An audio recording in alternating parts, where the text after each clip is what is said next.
TG, ben ritrovati a tutti voi telespettatori, a tutte voi telespettatrici, il nostro consueto spazio quotidiano dell'informazione regionale.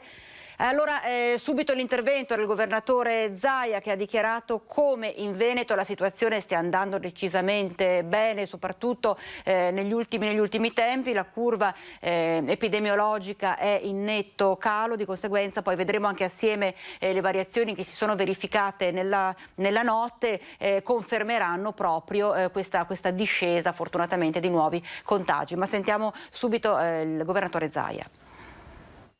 La situazione è assolutamente in remissione totale, nel senso che abbiamo un'incidenza che è sotto gli 11 casi ogni 100.000 abitanti alla settimana. Ore 13, mentre il governatore Zaia sta inaugurando la nuova sede del SUEM 118 provinciale nella sede dell'ex seminario a Vicenza, la regione aggiorna i dati sulla campagna vaccinale in tempo reale. 2.436.149 veneti hanno già ricevuto almeno la prima dose, 3 milioni e mezzo i vaccini somministrati tra prima e seconda dose, insomma almeno un veneto su due ha iniziato il percorso vaccinale. Cala drasticamente l'occupazione negli ospedali, sia terapie intensive che ovviamente area non critica, e siamo arrivati ormai a circa un 2% di occupazione. Considerate che il limite da area rossa è 40%, noi siamo al 2%. Il trend in progressivo miglioramento è con un indice di trasmissibilità del virus allo 0,67%, proprio nel giorno in cui diventa realtà, con la firma del decreto di ieri, la possibilità di tornare a muoversi liberamente in Europa se provvisti di Green Pass a partire dal 1 luglio. Lo dissi ancora, penso, ad aprile dell'anno scorso, 2020, e parlai di passaporto sanitario, sembrava quasi una roba da dittatura. La verità è che se vogliamo circolare abbiamo bisogno di un certificato. I veneti ce l'hanno già. Mentre per chi arriva dal Regno Unito il ministro Speranza firma un'ordinanza che indica una quarantena di 5 giorni più tampone per proteggere il paese dalla variante Delta, che in Gran Bretagna sta già facendo impennare i contagi. Mascherina, una partita che il presidente Zaia dà chiusa già per il mese di luglio. Non possiamo arrivare a Ferragosto.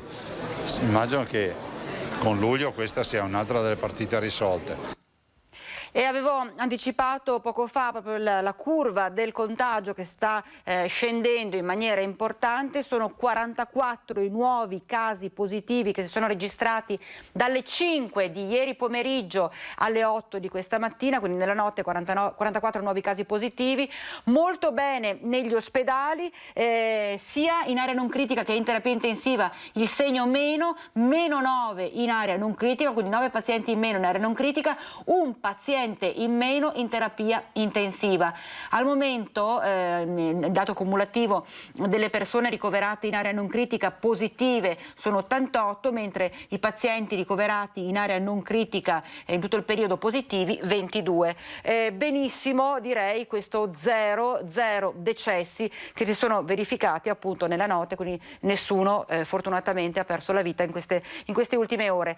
Per quanto riguarda invece la tabella relativa alle vaccinazioni, sono 52.813 le nuove dosi somministrate in totale, di queste 24.188 sono le prime nuove dosi che sono state somministrate, mentre 28.625 i cicli completati, il tutto nelle ultime 24 ore. Il totale delle vaccinazioni che sono state somministrate è pari a 3.630.632, quindi insomma dati importanti, abbiamo detto, che fanno ben sperare anche in un futuro, poi nella ripresa dopo l'estate, soprattutto nel fatto che il contagio, l'epidemia venga davvero bloccata. E noi proseguiamo con il nostro telegiornale e ci occupiamo invece di una manifestazione per sostenere il ricercatore Zambon, ricercatore che per primo aveva scoperchiato il vero e proprio caso relativo alla diffusione dei dati della pandemia. È possibile che le abbiano fatto il vuoto attorno? Sì, è possibile, comunque soprattutto certe strade sono sicuramente precluse, questo senza dubbio. Ci sono delle proposte in atto, sicuramente comunque diciamo che il mio nome può fare una certa paura perché viene associato a trasparenza e la trasparenza non è una cosa sempre gradita. Quando l'amore per la verità costa caro. Francesco Zambon l'ha vissuto sulla sua pelle, da guida della sede dell'OMS di Venezia a senza lavoro e con il vuoto attorno. Non di tutti, certo, visto che fin da subito è nato un comitato spontaneo di cittadini da tutta Italia a suo favore, lo stesso che domani alle 11 manifesterà per lui in contemporanea a Venezia, in campo San Geremia, e a Napoli, in piazza del Plebiscito, tutti con Francesco Zambon. Certo, resta la vicenda di uno scienziato di caratura senza occupazione e costretto a tornare a vivere in famiglia. Le dimissioni dall'OMS e la conseguente rinuncia al TFR, l'impossibilità di poter vivere in una casa a Venezia senza entrate e la scelta di cambiare per il momento vita. Nel momento in cui ho firmato le dimissioni ho anche firmato lo stesso giorno un contratto con un'agenzia per le affittanze brevi ed è anche in vendita in realtà la casa. Sì, e quindi sono in un micro appartamento in montagna di proprietà della famiglia. In mezzo alla baraonda del caso dossier, quel documento sulla gestione del Covid in Italia, redatto con obiettività, è sparito quasi subito dal sito dell'OMS perché accertava il mancato aggiornamento del piano pandemico dal 2006 e narrava di un Veneto che, dati alla mano, aveva gestito meglio di Roma il ciclone Covid nella prima ondata. Le fortissime pressioni dall'alto tollerate per mesi fino alla decisione di dire addio. Una battaglia ancora aperta, raccontata nel libro Il pesce piccolo e affrontata anche con ironia su quella trasparenza poco amata da qualcuno. A questo punto mi aspetto di fare la testimonial di una gioielleria, forse per diamanti. A questo punto sarebbe più appropriato piuttosto che per la sanità. O di un'acqua liscia. O di un'acqua liscia, sì, esatto. Di Green Pass ne ha parlato anche poco fa il governatore Zaia. Abbiamo chiesto alla gente come vedono questo nuovo documento che pare fondamentale non soltanto per gli spostamenti ma anche proprio per poter entrare, per accedere ad alcune attività. Sì, ma non l'ho ancora ricevuto perché devo fare ancora la seconda vaccinazione. Ma è favorevole comunque? Sicuramente sì, molto favorevole. Io le ho fatte tutte e due le vaccinazioni, non so, guardi. Sa per caso cos'è il Green Pass? No, io non ho fatto il vaccino perché sono contrario, dunque il Green Pass a me non la daranno mai. Ma lei vorrebbe andare in giro, partecipare ad eventi o viaggiare quest'anno? Viaggio in Italia. Sì, sono favorevole, sì. Ma viaggerà quest'anno? Andrà fuori all'estero? Ma ancora non lo so, dipende un po' da come si evolve la situazione. Sono vaccinato, però appunto non ho ancora prenotato le vacanze, quindi non so ancora se lo utilizzerò o meno, insomma. È favorevole? Non lo so. Sono un po' in stand-by per quanto riguarda. In stand-by? Come mai, se posso chiederlo? Non lo so, perché non sono così convinta di dover fare il vaccino, o perlomeno lo faccio, non sono una Novax, però volevo aspettare 2 secondi per capire un po' me. È favorevole? Direi proprio di sì. Sì. Ma viaggerà quest'anno all'estero? Beh, all'occorrenza il Green Pass serve proprio a questo, quindi basta averlo a disposizione, quindi ci sono le porte aperte, quindi penso che sia una cosa ottimale per tutto. Il Green Pass, ne hai mai sentito parlare? No. Sono vaccinato e anche tutto quanto sono a posto, non voglio niente da nessuno. Non vuole niente da nessuno, ha detto questo signore, forse magari non ha ben compreso il discorso del Green Pass che diventa a quanto pare fondamentale soprattutto per gli spostamenti all'estero, ma poi anche per accedere ad alcuni eventi, alcune attività. Non soltanto negli ospedali questione Covid, ma c'è anche tutto il resto che riguarda la sanità che viene portato avanti, ad esempio al San Bortolo di Vicenza, al centro trapianti di rene, si è arrivati a toccare quota 1000 trapianti.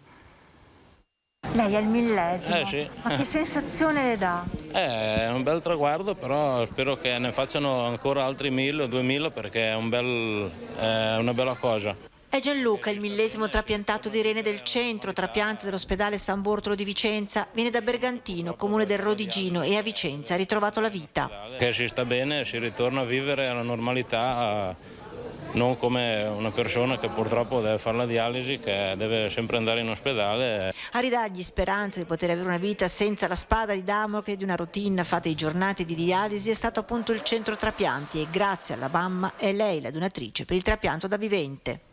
quando mi hanno detto che potevo donargli il rene ero fuori di me, quella sera lì neanche ho mangiato dalla contentezza, perché avevo fino all'ultimo temevo di non riuscire ad arrivare a questo traguardo. Il 25 febbraio finalmente abbiamo fatto l'intervento, è andato tutto bene e la cosa più bella, mi ricordo che mi sono svegliata un po' dall'anestesia, ero un po' intontita e avevo al fianco la dottoressa Gastaldon e mi ha detto: suo figlio sta benissimo e il suo rene funziona già. A loro il presidente della Regione Veneto Luca Zaia, in visita all'Uslotto con il direttore del centro trapianti Ronco, è stata donata una targa a ricordo. 1000 trapianti dal 1988 al 2021, ovvero da quando è nato il centro trapianti di reni di Vicenza. 1000 persone che dalla dialisi sono passate al trapianto grazie ad un donatore. Un numero in sé, ma frutto di un lungo cammino di amore e di speranza. È un numero, però rappresenta un cammino fatto assieme a tantissime persone, tanti professionisti, tanti servizi, e diciamo che per noi forse che essere un traguardo è il punto di partenza per i prossimi 1000 trapianti. C'è una breve pausa, ci troviamo tra pochissimo.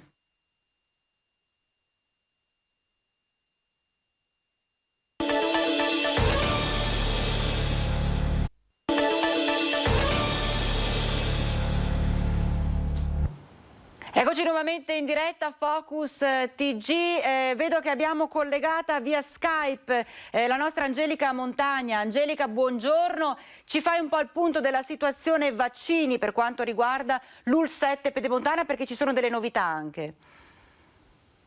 Allora Vanessa, buongiorno ai telespettatori. Certo, c'è una novità, perché l'ULS 7 Pedemontana in realtà ha aperto ad altri 12.000 posti per quanto riguarda le vaccinazioni, ma al contempo ha anche aperto a quelle che sono le vaccinazioni dei pediatri, perché proprio grazie ai 44 pediatri, medici pediatri della libera professione e questo nuovo accordo che l'ULS 7 ha proprio stilato con questi medici, 1.100 ragazzi dai 12 anni in su potranno essere vaccinati a partire da lunedì prossimo. Non sono solo i ragazzi, ma volendo, la nota che ha diffuso appunto oggi l'azienda sanitaria ULS 7 Pedemontana riguarda anche quei genitori che li accompagnano e che eventualmente, se lo desiderano, possono approfittare della situazione ed essere vaccinati in quel momento. Quindi abbiamo detto 1.100 posti disponibili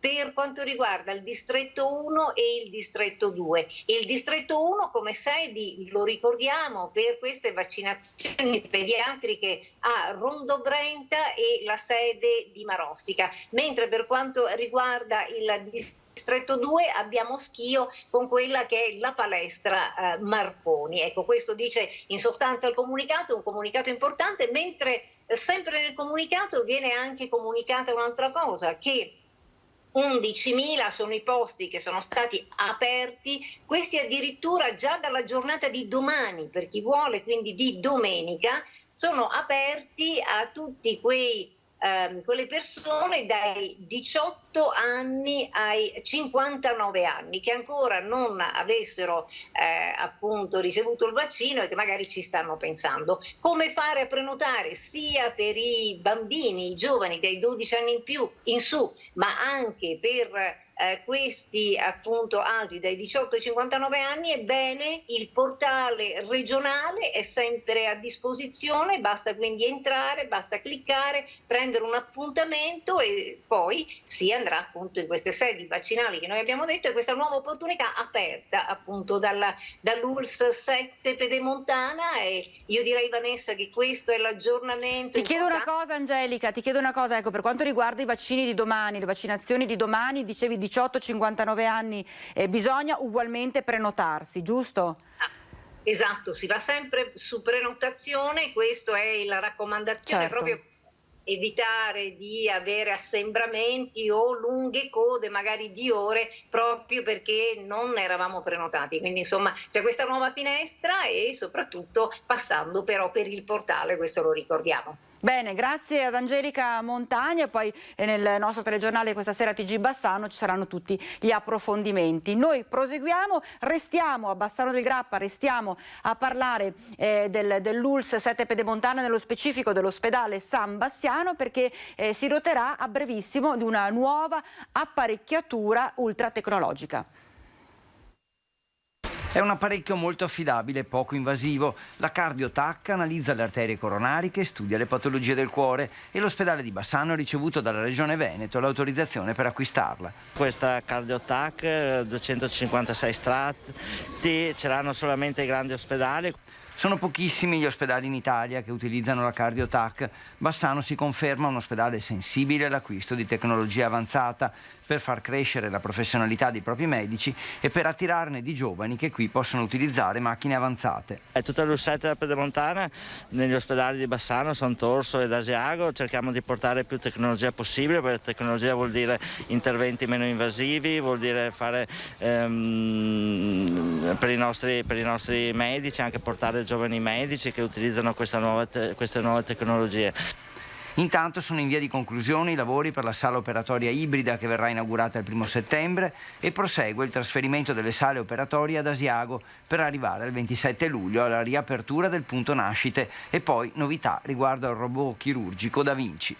Stiamo presentando alla Regione anche la richiesta per l'utilizzo di un secondo robot Da Vinci, visto che i nostri chirurghi sono quelli che a livello di Regione Veneto usano più questa tecnologia meno invasiva. Adesso parliamo di lavoro, parliamo del polo Amazon di Roncade e parliamo di occupazione, perché pensate solo il 18% dei dipendenti ha un contratto a tempo indeterminato. Dei 1.400 posti di lavoro promessi da Amazon dall'apertura dell'annunciato centro di distribuzione di Roncade, ne resterebbero solo 424 a fronte dei 976 destinati alla cessazione, e tra i lavoratori assunti solo il 18% conterebbe sul tempo indeterminato. La metà dei contratti rivolti a persone inferiori ai 30 anni, 2 su 3 uomini. Professioni qualificate solo per il 19,2%. Un quadro a tinte fosche, quello tracciato dalla proiezione dell'ente bilaterale per il commercio di Treviso, che si è basata su quanto accaduto in altri 7 siti Amazon già presenti sul territorio. Le valutazioni sull'impatto socio-occupazionale presentate oggi danno degli elementi di preoccupazione significativi, soprattutto sulla qualità della contrattualistica messa in campo, sul livello dei redditi, sulla precarietà del lavoro che viene offerto. Indubbiamente siamo di fronte a un fenomeno macro, ultralocale, e abbiamo la necessità di offrire al nostro territorio, ai lavoratori e alle imprese delle risposte che siano coerenti con una prospettiva di futuro. Obiettivo: negoziare l'insediamento Amazon in un'ottica sovracomunale tra enti locali, associazioni di categoria, parti sociali, visione sostenuta anche dal prefetto Maria Rosaria Laganà e condivisa dai sindaci che, come ha espresso il presidente dell'Anci Veneto Mario Conte, si mettono a disposizione per cambiare le regole e cominciare un percorso di lavoro per una riforma dei rapporti fra enti locali ed Amazon e fra Amazon e consumatori e lavoratori. E di avere quindi un confronto sereno ma schietto anche dal punto di vista della tutela occupazionale. La sicurezza sul lavoro e la qualità del lavoro sono fondamentali per la nostra amministrazione e per la nostra comunità. Il tutto volto alla salvaguardia del territorio, su cui la ricaduta occupazionale risulterebbe peraltro minima. È un'occupazione prevalentemente maschile per 2/3, è un'occupazione soprattutto che solo in piccola misura è di matrice locale. Non solo impatto occupazionale, ma impatto su traffico, viabilità, infrastrutture che insistono attorno al colosso. Un dibattito che coinvolge l'intera provincia di Treviso, al momento interessata da 3 poli logistici: Roncade come centro di distribuzione di 60.000 metri quadri, quello di smistamento nell'area ex Scardellato a Treviso e quello di Riese Pio X, con importanti ricadute previste sugli assi viari del Terraglio, Treviso Mare, la Feltrina e la Pedemontana. Siamo in collegamento Skype con Erinda Chitezza, che si trova proprio sul Ponte Vecchio, monumento nazionale nel cuore di Bassano del Grappa. La situazione, Erinda, buongiorno, la situazione com'è proprio sul ponte? Buongiorno Vanessa e buongiorno anche a tutti i nostri telespettatori. Come puoi vedere la situazione è bella carica, inizia un weekend caldo e le persone hanno preso d'assalto come al solito la città di Bassano, che offre sempre delle splendide opportunità sia a livello culturale ma sia a livello paesaggistico anche. E specialmente ci sono tantissimi turisti oggi che abbiamo incontrato e anche fermato per strada. Abbiamo chiesto un po' come piace a loro fare lo shopping, se fanno lo shopping più a chilometro zero oppure preferiscono lo shopping online. Però il ponte, come possiamo vedere, è sempre una grande bella attrazione per tutti, sia turisti che residenti. Ecco, tu hai detto shopping online o shopping a chilometro zero, tra l'altro sono tantissime le iniziative che gli stessi comuni, sindaci, amministratori stanno lanciando nel territorio per valorizzare l'acquisto nei negozi dei centri delle città e quindi rilanciare anche il commercio nei vari centri delle città e dei paesi. La gente cosa dice? La gente per cosa è orientata in questi giorni? La gente è orientata per andare a sostenere i negozi fisici e quindi avere così anche la possibilità di provare, di toccare, di guardarsi anche allo specchio, ma è anche un modo per sostenere, appunto, come anche hai detto te, l'economia locale e anche sono luoghi di ritrovo sociale che sono indispensabili e molto molto importanti. Quindi le persone amano andare per negozi, amano comprare e specialmente adesso con la zona bianca, quindi libertà e via liberi tutti, preferiscono andare fisicamente nei negozi e un po' meno online. Mascherine, rispetto delle regole anti-Covid al momento vengono tutte rispettate? Da quello che hai visto? Sì, al mercato abbiamo visto infatti che le persone mantengono il distanziamento, comunque indossano la loro mascherina e anche da seduti quasi bevono le loro bevande, però poi alla fine si rimettono di nuovo la mascherina, quindi le persone diciamo che sono state ben educate a mantenere, a rispettare le norme in modo tale che tutti possiamo uscire da questa situazione di pandemia il prima possibile. Anche perché tu stessa qualche giorno fa avevi sentito proprio la gente, le persone a Bassano sulla questione mascherina che si spera a luglio si possa togliere all'aperto.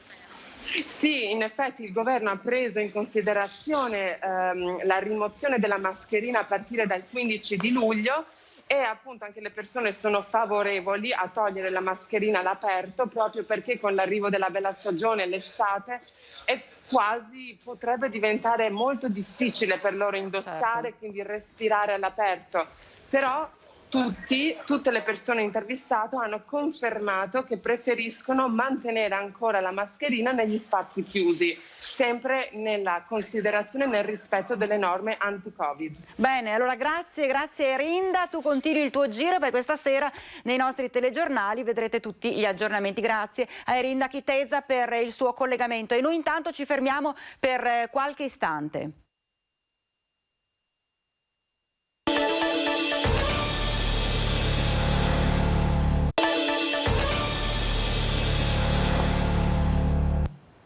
Siamo nuovamente in studio da Bassano, dal cuore di Bassano, ci spostiamo nel cuore di Vicenza. Vedo che Gabriella Basso è già pronta, collegata. Gabriella, che sta succedendo? Che novità ci sono oggi da Vicenza?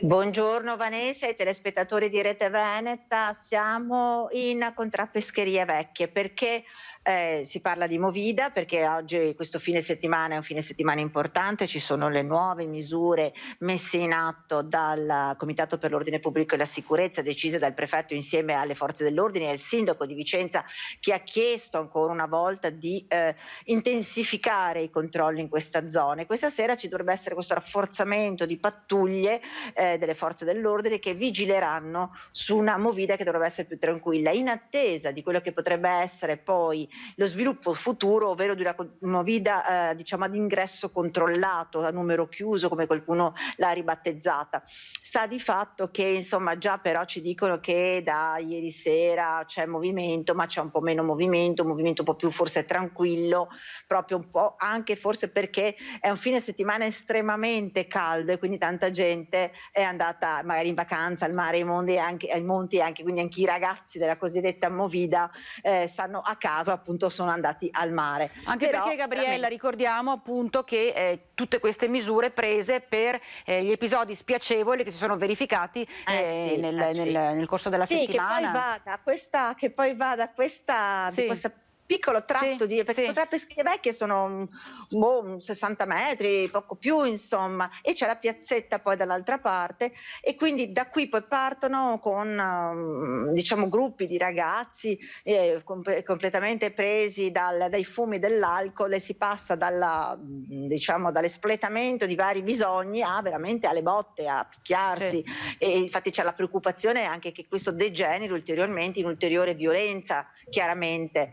E poi c'è poco più lontano, rimane anche sempre un piccolo problema, piccolo, mica tanto, insomma, di spaccio, perché ci raccontava qualche residente che comunque c'è anche un giro di spaccio di sostanze stupefacenti, quindi insomma è una situazione che va controllata e monitorata e questo sta facendo in questo momento il Comitato per l'Ordine Pubblico e la Sicurezza e le forze dell'ordine in città.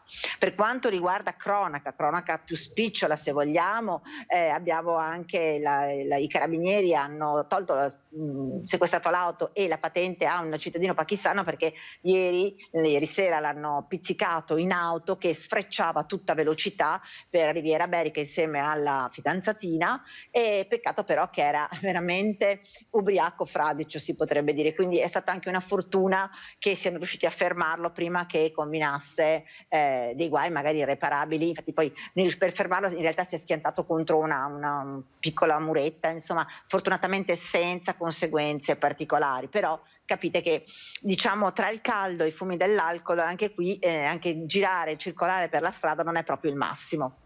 Per quanto riguarda questione vaccini, per quanto riguarda l'Ursotto Berica, com'è la situazione? Guarda, come già ieri nella visita del Presidente della Regione Veneto Luca Zaia proprio all'Uslo 8 è stato fatto un po' il punto e la vaccinazione nell'Uslotto Berica sta andando molto bene, molto velocemente. C'è l'unico adesso problema di dover cambiare sede per quanto riguarda la fiera di Vicenza, dove adesso c'è il lab più grande delle vaccinazioni per l'Uslotto Berica, perché sono 24 postazioni, lavora praticamente giorno e notte, inteso fino alla mezzanotte, alle 11 di sera, insomma ci sono gli appuntamenti e si sta vagliando due ipotesi per lo spostamento, però chiaramente sapete la necessità di ampi spazi, di grandi parcheggio e quindi ci saranno i sopralluoghi nelle prossime ore. Però la vaccinazione continua, hanno cominciato già anche con i ragazzi. Il vero clou, diciamo, per quanto riguarda i giovanissimi, quelli che si intendono 12-16 anni, dovrebbe essere da questa settimana, dal 24 insomma di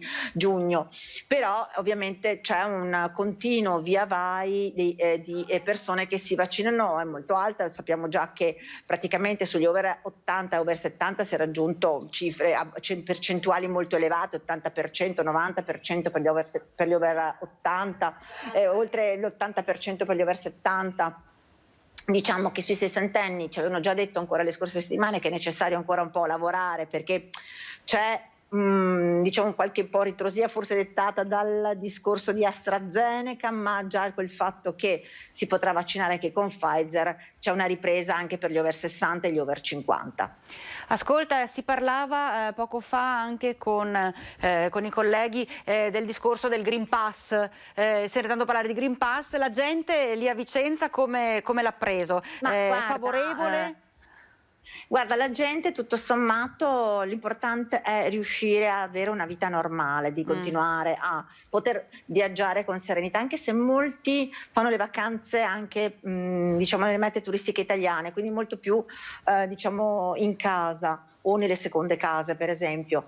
Il Green Pass ben venga se serve per poter muoversi liberamente, questo Certo. diciamo in sintesi. E hanno capito anche in che cosa consiste, nel senso che è chiaro questo, perché in alcuni casi c'è ancora un po' di confusione, un po' di buio, ecco, su Sì, quello diciamo che è il Green che Pass. loro pensano che sia appunto, comunque il certificato vaccinale, come ha detto lo stesso Presidente Zaia, di fatto la Regione Veneto quando vai a vaccinarti ti rilascia alla fine di tutto, sia la prima dose ma poi anche nella seconda un vero e proprio certificato vaccinale che ha già una sorta di valore di Green Pass. Ecco, l'unica cosa, ecco, possiamo dire per esperienza anche personale, un aneddoto che si può raccontare è che è già arrivato a qualcuno il messaggino del Ministero del Governo, insomma, che dice da oggi puoi scaricare il tuo certificato vaccinale con l'app Immunio attraverso il sito, che viene mandato attraverso questo SMS con un codice. Ecco, diciamo che già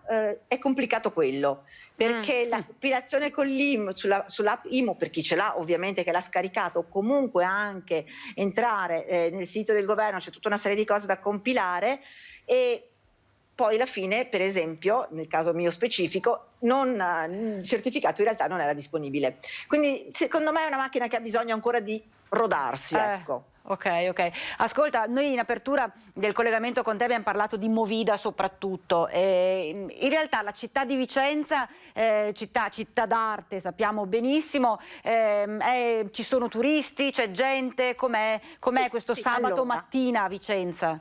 Allora, c'è un po' di movimento, però ti ricordo appunto che le temperature sono molto elevate, quindi tantissima gente è anche andata via, proprio ha lasciato la città, però c'è comunque un po' di movimento, c'è comunque un po' di gente in centro che passeggia per il corso, che magari fa anche un po' di shopping, ne approfitta, e già nei giorni scorsi si è cominciato a vedere dei turisti, e anche e soprattutto turisti stranieri, francesi, qualche americano, probabilmente magari parenti che arrivano alla base, insomma, però c'è un po' di movimento, si comincia un ritorno a una normalità, anche se, ecco, la cosa che io ho notato già in settimana, che avevo sentito sia i commercianti che un po' la gente, c'è la ripresa, ma la gente tende comunque a non spendere molto, perché ha paura, c'è ancora il timore che magari ci si ritrovi poi a settembre-ottobre come l'anno scorso, come dopo l'estate scorsa, e quindi di nuovo questa incertezza che i vaccini ancora non sembrano rassicurare, ecco, di una possibilità di un ritorno magari a chiudersi o comunque a misure restrittive, eccetera. Ecco, ascolta un'ultima battuta, negozi del centro, tante amministrazioni, ne parlavo anche poco fa con Erinda Chitezza collegata da Bassano, tante amministrazioni stanno rilanciando proprio i negozi del centro per aiutare il commercio delle varie città, la gente sta ricominciando ad andare al negozio a fare la spesa, a fare acquisti, preferendo il negozio agli acquisti online. Anche lì è un po' una cosa simile, Sì, per quanto, come hai detto tu, nel limite, ecco. Sì, no, allora sì, in un certo senso sì, c'è un po' un ritorno nel negozio, anche se però diciamo che le spese non sono spese pazze, ecco. C'è tanta gente soprattutto al mercato del giovedì e del martedì, c'è tanta gente che arriva, che compra, però come ti dicevo è tanto ancora un po' un guardare, ancora un po' comprare proprio ancora il necessario, anche se poi non compra neanche online, per dire, ecco. Per cui secondo me i vicentini sono ancora molto attenti anche a questo. Il rapporto con il negozio di vicinato c'è e rimane, ed è fondamentale, perché me lo dicevano anche in tempo di Covid, anche se diciamo di chiusure più stringenti, però con cautela. La possibilità economica, e quello è l'aspetto che in questo momento sentono molti vicentini. Bene, allora io ringrazio Gabriella Basso per il suo collegamento dal centro di Vicenza. Gabriella, ricordiamo poi il telegiornale TG Vicenza questa sera alle 19:15. Noi intanto ci separiamo perché c'è una breve pausa.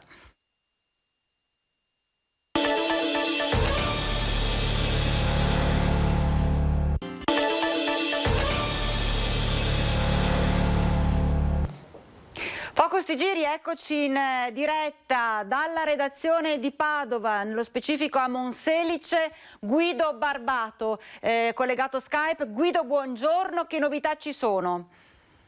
Buongiorno Vanessa, ci troviamo precisamente a pochi chilometri da Monselice, ovvero nel paese di Stanghella. Perché? Perché fu il presunto, insomma, anche se ormai la condanna si può far dire che fu il luogo ormai certo, della sparizione 1 anno e 8 mesi fa di Samira El Attar, la donna marocchina di 43 anni scomparsa da casa qui appunto nel territorio di Stanghella. Siamo proprio alle propaggini più quasi meridionali della provincia di Padova, ai confini con quella di Rovigo, scomparsa da casa il 21 ottobre del 19 dopo aver accompagnato a scuola la figlia.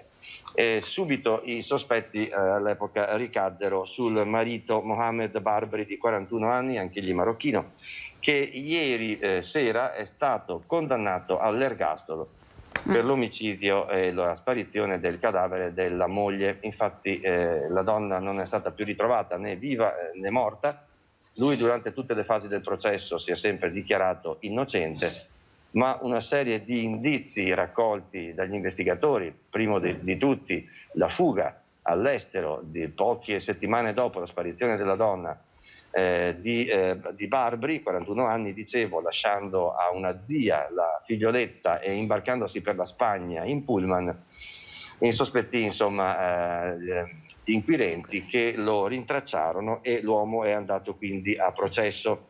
La Corte di Assise di Rovigo, per competenza di questa zona della provincia di Padova, ha quindi accolto le richieste del pubblico ministero e lo ha condannato all'ergastolo e gli ha anche tolto la patria potestà sulla figlia.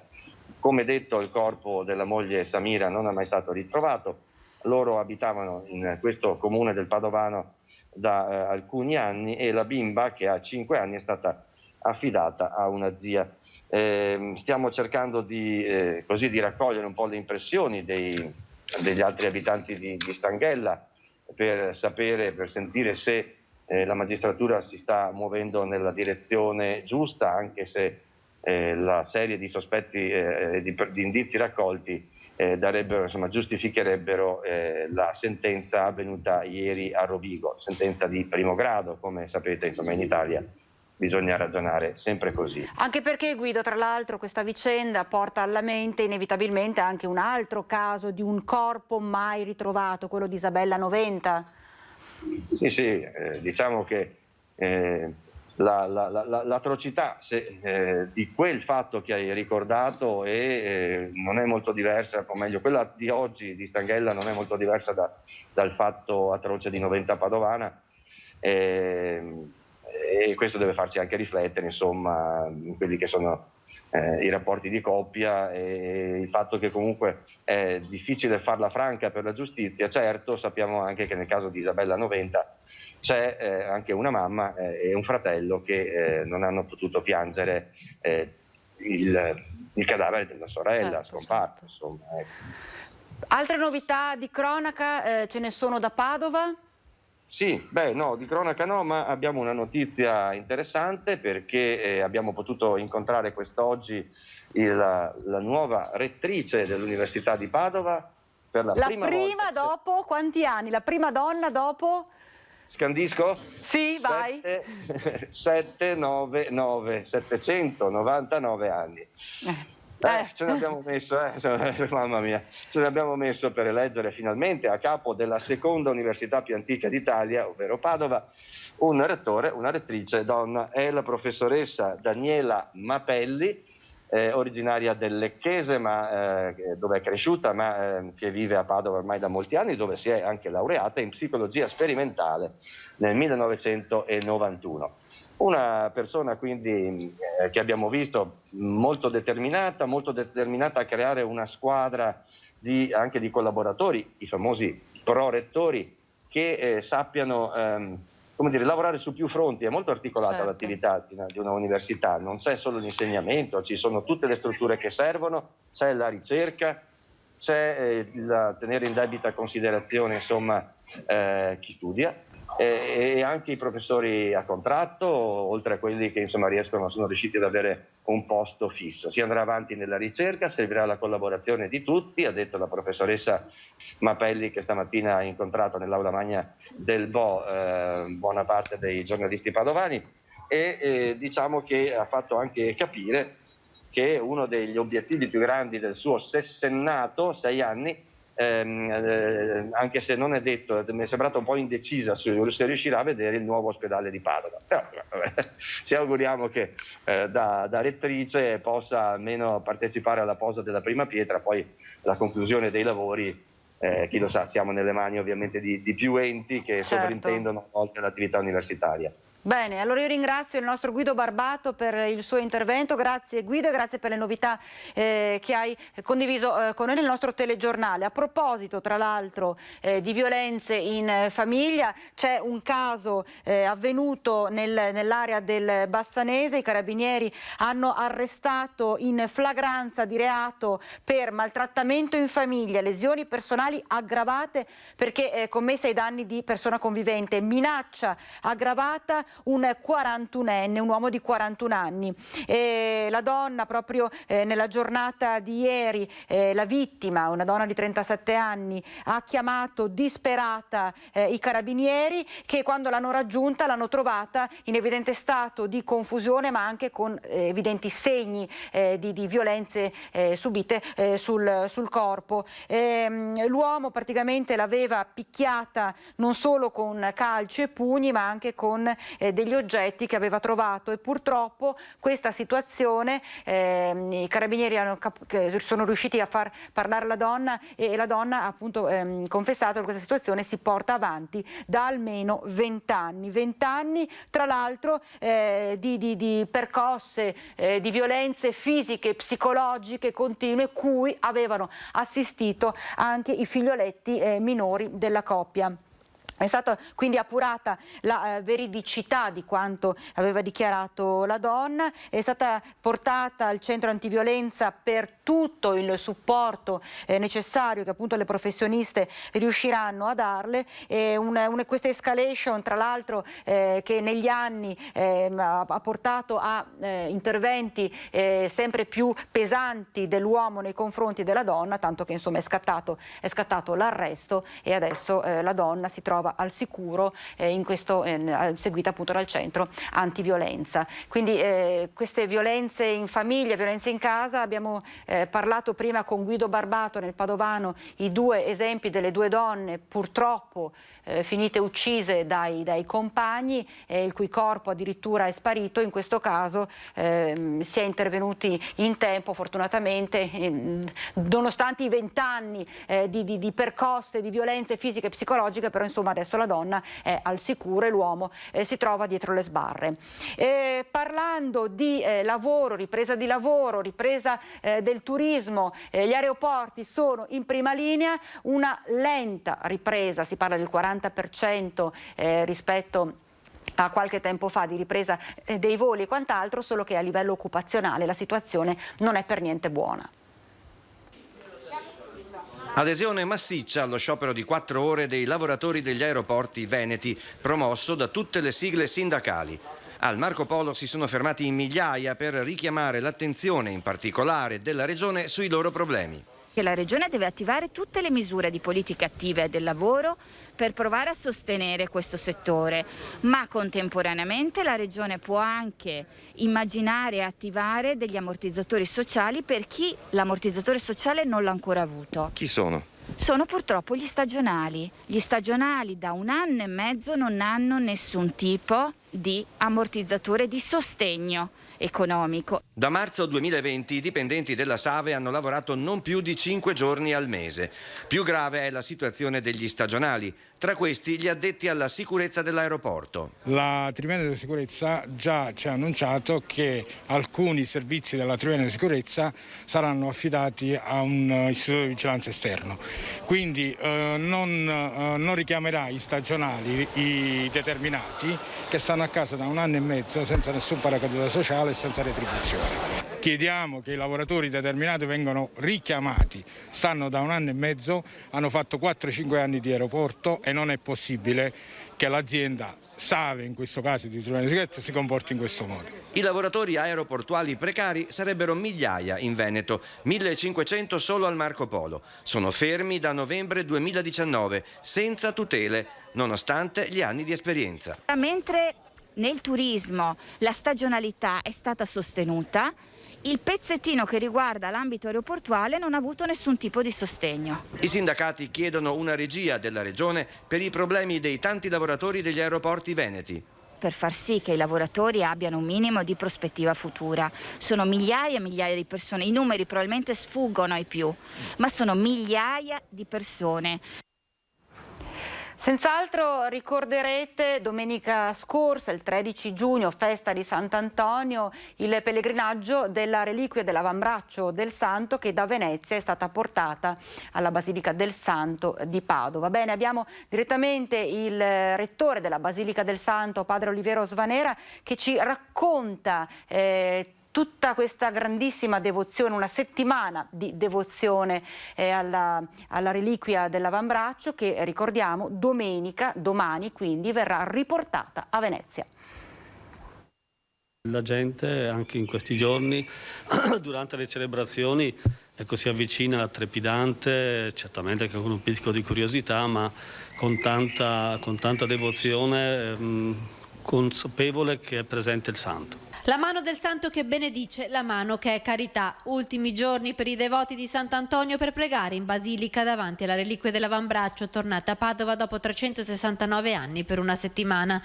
Domenica la reliquia tornerà a Venezia nella Basilica della Salute con un pellegrinaggio via acqua carico di significato. Parliamo di un pellegrinaggio innanzitutto perché certamente andremo attraverso la via del Piovogo e la via del Brenta con una certa suggestione nel portare il busto del Santo e portando a restituire la reliquia dell'avambraccio a Venezia. Un pellegrinaggio significa portarsi nel cuore, nel nostro cammino di vita, la fede, la speranza, la carità che ci dona il Signore attraverso i nostri santi. In questo caso è un percorso anche di consolazione perché uniamo il Santo dei Miracoli con la Madonna della Salute in un tempo in cui tutti noi stiamo un po' soffrendo. E domenica scorsa, il 13 giugno, in tantissimi ci avete seguito tutta la cerimonia in occasione della festività del Santo, la lunga diretta dalle 5:30 del mattino sino alla sera di questo evento unico e davvero particolare che riguarda tantissimi religiosi e tantissime religiose. Bene, domani Rete Veneta sarà nuovamente in diretta, quindi dalla mattina, per portare nelle vostre case questo viaggio di ritorno della reliquia dell'avambraccio del Santo dalla Basilica di Padova a Venezia. Sarà un pellegrinaggio via acqua quello che domenica riporterà a Venezia la reliquia dell'avambraccio di Sant'Antonio. Dopo la lunga diretta del 13 giugno, Rete Veneta, emittente del nostro network Media Nord-Est, seguirà passo dopo passo anche il ritorno alla Basilica della Salute dopo una settimana di devozione a Padova. Il viaggio verso la laguna inizierà alle 12. A partire dalle 10:30 invece comincerà la nostra diretta che salirà a bordo dei mezzi acqui dall'imbarcadero del Portello a Padova e seguirà il pellegrinaggio lungo il fiume Brenta, percorrendo le chiuse fluviali sino alla laguna, seguendo lo stesso tragitto che la reliquia fece nel 1652 quando fu donata alla Repubblica Serenissima e facendo alcune soste nelle parrocchie di Stra, Dolo, Mira e Oriago per un saluto alle comunità. Intorno alle 18:15 la reliquia sarà accolta a Venezia dal patriarca Francesco Moraglia e poi sarà trasbordata sulla Dogaressa Bianca, l'imbarcazione storica per accompagnare i pontefici in visita a Venezia. Lungo il Canal Grande arriverà poi alla Basilica della Salute per la messa solenne, che sarà sempre in diretta su Rete Veneta, atto conclusivo di questa straordinaria settimana di festa per Sant'Antonio. Dunque domani non perdete dalle 10:30, ricordiamo ancora una volta, Rete Veneta, il viaggio in diretta della reliquia dell'avambraccio del Santo da Padova a Venezia. Quindi sarà davvero una grande emozione che Rete Veneta porterà nelle vostre case. Una grande emozione come quella che avete vissuto domenica scorsa. Questo per il momento è tutto. Ricordo gli appuntamenti serali: 18:50 TG Bassano, 19:15 TG Vicenza. Io intanto vi ringrazio per averci seguito. tutto e auguro a tutti voi e a tutte voi un buon proseguimento di giornata. Arrivederci.